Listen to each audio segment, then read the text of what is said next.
There's a very specific kind of irony in the universe, and it usually kicks in right when you think you finally have things under control. For the last month, my entire existence has been consumed by mud, a rogue septic install, and trying to keep our 3-acre property from washing into the lake.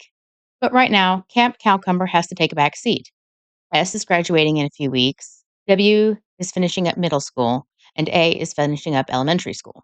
On top of that, my mom is currently in the hospital down in Florida, and so is Jay's at a different hospital in a different part of Florida.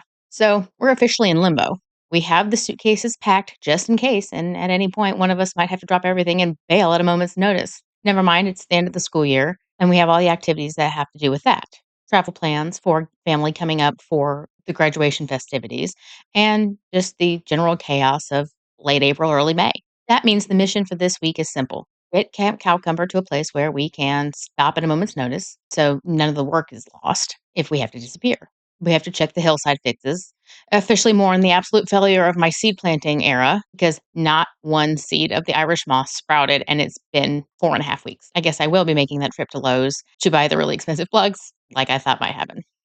But despite all that, there's good news too, and progress actually has been made. So, since we have this giant collection of side quests, and right now we're on a serious deadline, if you're interested, stick around and we'll go over the gory details. Hi, welcome to Sarah's Side Quest. I'm Sarah. Radar would really like it if you would subscribe or boop the like button. I gotta be honest, I have been trying to work on this video for a while, and I'm not really here for all the excuses. However, I have to say I'm exhausted and my heart is not into video production right now. But we are going to power through because progress has been made and the drama is always funny with us. So we'll start with the Irish moss. I planted both flats of those seeds and it was 20,000 seeds. Followed all the directions, kept them moist, kept them in little boxes, and not a single one sprouted. I don't know if the seeds were just bad or what, but I have a pretty green thumb and I come from a long line of plant people. So for me not to get a single sprout, I have questions. I definitely have questions. Not to throw any shade to the supplier or anything, but I have never, ever had anything like that happen. I have had bad yields, but I have never had nothing. So there's that. I plan on going to Lowe's probably sometime this weekend and buying a few of the expensive plugs and dividing them and see if I can get them to grow in the flats. And so I can start expanding them before we plant them. Here are the Irish moss flats. It's been 4 weeks and not a single solitary sprout. In fact, I can still see the seeds in here and not one of them has done a darn thing. Box 2. So they're all moist, they're happy. Supposedly, not a single solitary sprout. And if you look very, very, very, very closely, you can see some of the seeds where they have not sprouted at all. Thankfully, I went to Lowe's last night. Like I said, Lowe's has them. When I saw them the first time, they were itty bitty wee things. And now they have grown and gotten out of control.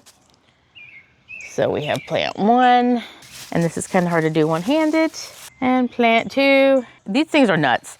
Every single one of these little cells in the flats should look like this. What I'm going to do is I'm going to divide these later this afternoon and put them in their own flat with some dirt so they can start spreading that way. And I can start planting plugs all over at Camp Cowcumber.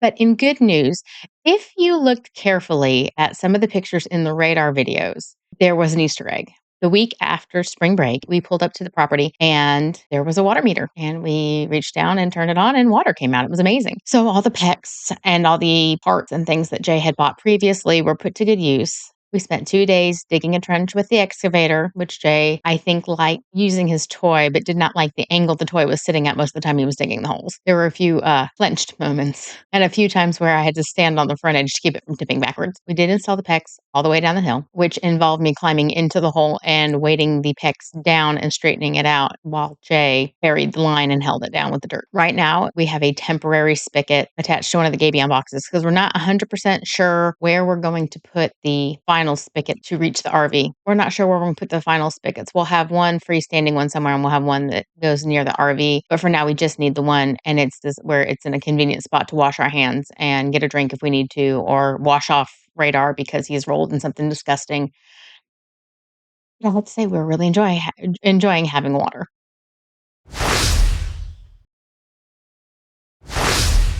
So I am pleased to tell everybody that we finally have water. We have a meter up at the road, and Jay and I dug the trench and buried the PEX, but we don't have a permanent spot for it yet, so we have a temporary setup just so we can have running water while we work out here. And here's the PEX coming down the hill, and we have it zip tied to one of the Gabion boxes right here. And let's watch the magic. And there's hella water pressure because it's coming down that hill. But look at it go! Isn't it beautiful? And here's the progress we have right now. It's lots of dirt, lots of moving things, lots of rock. And just because you really don't care about anything else, there's Radar. Hello, Radar! Radar! Hey, Radar. Hey. Hello. He's like, no. We ended up taking down 2 of the Gabion boxes. The first 2 we actually installed because we built those differently and didn't have the supports in them that the current ones that are being built have. And they were starting to sag and bow. And since that would be where the RV will be at the back of the pad, it was just a recipe for disaster if we didn't go ahead and fix it now. So we took 2 down, took all the rocks out, built new ones, sewed them into place as it were with the wire, and then put the rocks back in. We also decided that instead of moving all the gravel from the lower level, we're going to leave it there for right now and just have dirt hauled in because the rocks were still moving every time there was the smallest amount of rain. And we have not had a lot of rain, and it was just asking for more bad things to happen or more of the pad to slide down the hill. I think we're in a really good spot now. We had 2 loads of dirt delivered last weekend, and we got that place where we need that. And we had 4 more delivered today, actually. So we'll work on that this weekend. And I think at that point, we will be really close to being able to bring the RV down. Bringing the RV down changes the game because if we can take the RV down there and park it, we can stay the weekend or stay overnight and not have to drive back and forth, which was so nice about spring break. We still do not have electricity. We did receive a call from the electric company saying that they were willing to extend the power lines down the road a little bit further so that we didn't bear all of the cost of the install. So that is great news and actually may pave the way for us to actually have the funds to put in a dock or a gangway or a way to access the water this year instead of maybe next year. That is very exciting. But to be able to go down there and work and have a bathroom or be able to change clothes or what have you is awesome. I think that is definitely the short-term goal. Like I mentioned in the intro, S's graduation is coming up in 4 weeks. Alabama school years are a little bit different than most of the United States, or maybe it's a Southeast thing, but we don't run Labor Day to Memorial Day. We usually go start school the first week of August and end the third week of May. So graduation is the third week of May, and I would like to be able to have his graduation party at the property and be able to get in the lake. I think that's a pipe dream, but at a minimum, I'd like at least to go camping because we are obviously not going to be able to take any vacations or travel or make any firm plans with everything else up in the air. Being able to have the camper there should speed up the rest of the progress and at least get some of the short-term goals finished. I have a feeling that instead of traveling, we'll be spending most of the summer working at the lake, which honestly, I don't think if I wasn't spending every weekend down there moving heavy rocks and doing a lot of physical labor, I would probably be a lot more stressed out than I am right now. Am I stressed? Yes.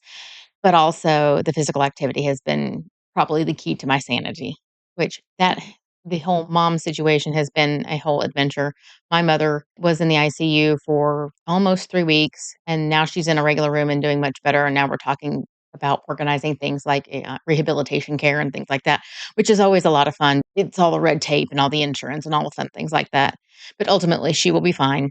I was going to go down. I was going to go manage all the things in person, but then I spoke to my father, my mother's ex-husband, and decided that going down while she was in the ICU and not aware of her surroundings, probably just an exercise in futility. And I do think ultimately that was the correct decision because about the time they moved my mother into a regular room, Jay's mother got sent to the hospital. And now we're trying to convince her instead of going back home, she needs to go to rehabilitation care for a little bit to get better before she goes home instead of making Jay's dad be her nurse.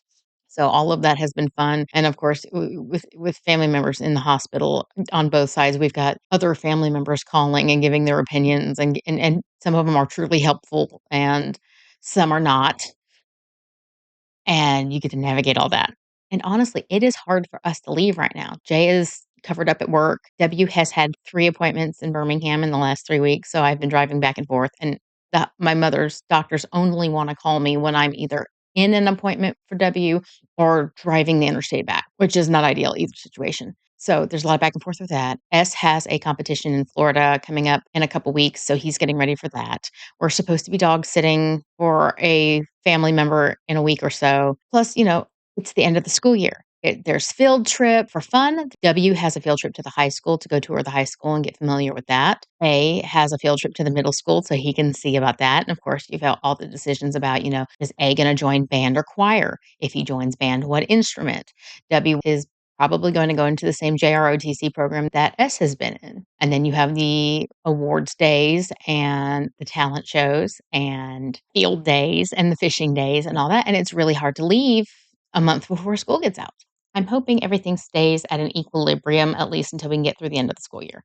Once we get through the end of the school year and get through graduation, it's summertime. I have a lot more flexibility. We can take the camper and go stay in the Panhandle and go help with Jay's parents, or we can take the camper down and stay in Central Florida and see my dad and figure out what's going on with my mom. Or, if I need to take a solo trip and drive down on my own, which I've never driven my EV further than 300 miles. So I had to sit down and make a route of where I would charge if I drove by myself down to Central Florida, because that would be 2 charges. And it's not that I'm unfamiliar with the state, but I've never driven an EV. It's always been the gas vehicle. So, and with gas prices the way they are, I think I would much prefer to take my EV than either the gas car or the diesel truck. There's a financial point there where I really need to sit down and do the math to see if it's cheaper to drive the diesel with the camper and stay at a campground cheaper, or if it's more cost effective to take the EV, pay for charging, and pay for a hotel room. I have a feeling it's about a wash. I do know that during one of the trips to Birmingham, I did see diesel fuel was almost diesel fuel was 6.15 a gallon at one of the stations on I-65. Granted, they were about 30 cents more expensive than everybody else that I saw that day, but still, 6.15 is dear. As it is going back and forth to the lake, we've been taking my car as much as possible. But I think both of the moms will be okay. They're just little hiccups and things that are expected with age. And it's not like we haven't been through this with both of them before. So, is it stressful? Yes. Is it going to be okay? Probably. I need S to decide if he wants a graduation party at all, if he wants one at the lake, if the lake will be ready, if he wants one at the lake, or if he wants to do something here in town or here at the house or at the subdivision clubhouse or whatever. His graduating class is really big. I want to say it's around 600 kids, and having a graduation party at the same time as everybody else is not easy. Given that his birthday is in August and he starts college, I think move-in week is the same week as his birthday. It may be the day of his birthday. Ideally, it would be great if we could do a combination 19th birthday party and graduation party midsummer. I have to pin him down. We hardly see him lately. He's decided he's going to play Babe Ruth baseball this summer, which has altered our summer travel plans, which parent situation has altered the summer plans as well. So I guess it's probably fine. So he's at baseball practice, or he's at drill team practice, or he's at color guard practice. Some of the practices he's had the last 2 weeks have started at 6:30 a.m. and then he goes to school, and then he may or may not have baseball practice or other practice after school. So we do not see a lot of him. Plus, things like friends and girlfriends and spending all my money at the sporting goods store. So far as I know, he's good to go for the end of year things. He's hardly at school. If he's not doing something with ROTC or drill, he's got stuff with Honor Society, or he's got stuff with a couple of the other activities that he does. We just need to make sure he keeps his grade up so he doesn't fumble at the 1 yard line. I still need him to do things like meet with his advisor online for college and get some of that set up. We have orientation scheduled already. It's the one where the parents get to go. So that should be fun. That's in July. Something to look forward to. But yeah, we don't have long. We only get him a few more months and he's going to be so busy. We'll hardly see him anyway. But it's fun and it's exciting and it's something different. And it's not like he's going terribly far, and it's a place I visit quite often, so I can kind of keep tabs on him when I need to. And of course, in the middle of all of the things that are going on, I broke my monitor yesterday. It was my fault. It was a stupid decision, and I just shattered it. I knew better. We've had experience with monitors where I had the nicest monitor. I have one of the crappiest computers, but one of the nicest monitors. That's how it is around here. And I forewent a new computer so that we could get the mini excavator for the land. So I basically bought one of the cheaper monitors at Walmart and had them deliver it to me yesterday. So now I have a monitor on par with my computer, to be fair, my computer's not a slouch. It's just old and it does not like doing the editing software. So I think that's about it as far as all the mini side quests we've had going on this week. It's mostly more of the mundane things. Of course, everything's ridiculous around here. Radar has decided he's going to like roll in things, so he smells horrifically bad and is also in the middle of his spring shed. So everything is covered in corgi hair. And maybe if we start cleaning now, the house might be clean by the time like my dad flies up for graduation. He said he was going to help, so he went in his room and cleaned up the Connect Four pieces that have been on his floor for an absurdly long amount of time. However, the Connect Four pieces were not the problem with the room, so big help there. If we do get to be able to take the camper down to the lake, I will definitely film that and bring that to you for content because I think it's going to be hysterical watching us back that down the driveway. And I am going to see a lady about a used stock this weekend, but it's Facebook Marketplace. So if I don't come back, it was definitely the lady from Facebook Marketplace. It may not be an ideal fit, but I thought it was something worth going to look at. So Jay and I are going to go down there this weekend. We hope everybody's doing well. We are fine here. It's just a little chaotic, but honestly, that's to be expected. It's like same shenanigans, different day. And stay tuned for the next one because I am sure that nothing's going to go to plan and we're going to have to like pivot and come up with plan 496. So until next time.